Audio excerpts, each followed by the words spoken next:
এখনও উদ্ধার হয়নি রাজশাহীতে নলকূপের পাইপে আটকে পড়া 2 বছরের শিশু সাজ্জাদ।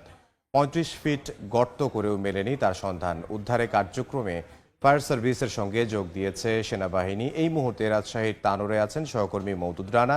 সরাসরি যাব তার কাছে। মওদুদ, সবশেষ কি তথ্য আছে আমাদেরকে যদি জানাতেন। প্রায় 20 ঘন্টা ধরে উদ্ধার কাজ চলছে। এখন পর্যন্ত শিশু সাজিদের উদ্ধার বা তার অবস্থান জানা সম্ভব হয়নি। ফায়ার সার্ভিস কিছুক্ষণ আগে ব্রিফ করেছেন। তারা যেটি বলছেন যে তারা প্রথম পর্যায়ে পরিকল্পনা করেছিলেন যে 30 থেকে 35 ফুটের মধ্যে সাজিদের সন্ধান হয়তো পাওয়া যাবে।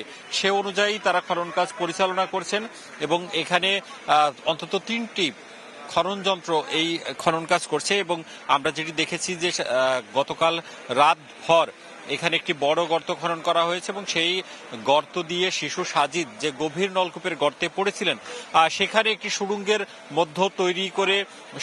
মতো তৈরি করে সেখান থেকে সাজিদকে উদ্ধার করার এক ধরনের পরিকল্পনা ছিল। কিন্তু আমরা দুপুরে যেটি দেখেছি সেই সুড়ঙ্গেও তৈরির পর অর্থাৎ মাটি থেকে 35 ফিট গভীর গর্ত করার পরও সাজিদের অবস্থান পাওয়া যায়নি।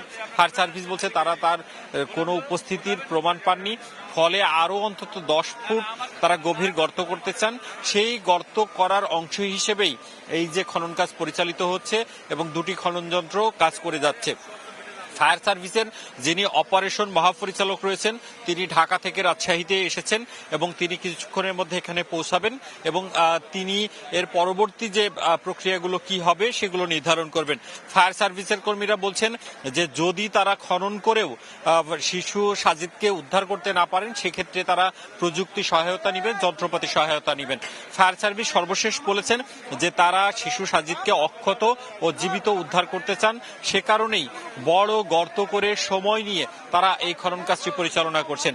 আপনাকে জানিয়ে রাখি গতকাল বুধবার শিশু সাজিদের মা সাজিদ এবং তার ছোট ভাইকে নিয়ে এই আমরা যেখানটিতে দাঁড়িয়ে রয়েছি এই জমিটি পার হচ্ছিলেন এবং এই জমিটির এখানে পুরো খড়ের আস্তরণ ছিল।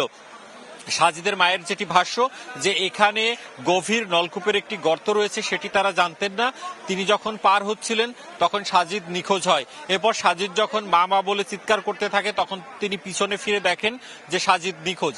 এরপর পাশের পুকুরে তিনি দেখেন সেখানে সাজিদকে না পেয়ে এরই মধ্যে খড়ের নিচ থেকে সাজিদের কণ্ঠ শুনতে পেয়ে তিনি সেখানে খড় যখন পরিষ্কার করেন তখন সেখানে একটি বড় গর্ত দেখতে পান এবং স্থানীয়রা বলছেন যে স্থানীয় কসর আলী নামের এক ব্যক্তি তিনি গত বছর এই গভীর নলকূপ স্থাপনের চেষ্টা করছিলেন।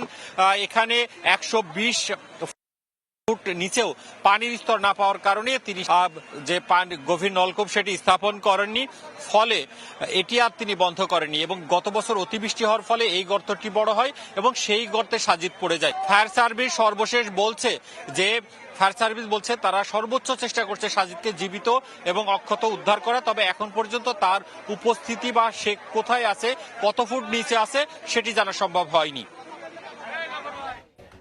রাজশাহীর তানোর থেকে সহকর্মী মওদুদ রানা।